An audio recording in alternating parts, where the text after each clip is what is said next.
19 years, 3 administration and billions spent. Did you reap from any?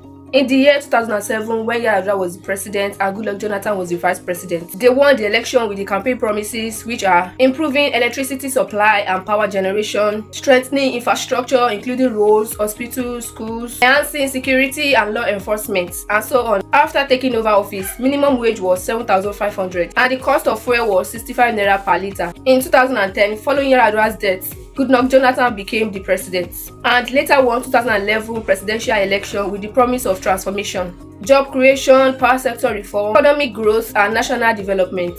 Then came 2015. APC came into power with the promise of change. Nigerians were promised improved security, stronger economy, an end to corruption, stable electricity, and a better life. Today, more than 11 years later, before listening to new promises, Nigerians should ask, where were we before? Where are we now? And as Nigeria become what we were promised, let's start with the promise that matters most to many Nigerians, which is security. In 2015, insecurity was one of the Nigerians' biggest challenges. The Boko Haram insurgency had already claimed thousands of lives and displaced millions of people. The new government promised to restore peace, retain terrorists held by insurgents, and make Nigeria feel safe again. For many Nigerians, reality on ground remains troubling. Kidnapping has become one of the most widespread security threats in the country. Students have been kidnapped from schools, travelers have been abducted on highways, farmers have been attacked on the farmland, entire communities have been forced to abandon their homes because of violence and fear. Banditry continues to affect part of the southwest. Terrorist attacks remain a major concern in part of the northwest. Communal crisis continues to claim lives in different regions. Many Nigerians still avoid certain roads because of security fear. Many farmers cannot freely access their farms. Many parents worry whenever their children travel distances or go to school. So Nigerians should ask, if kidnapping has reduced,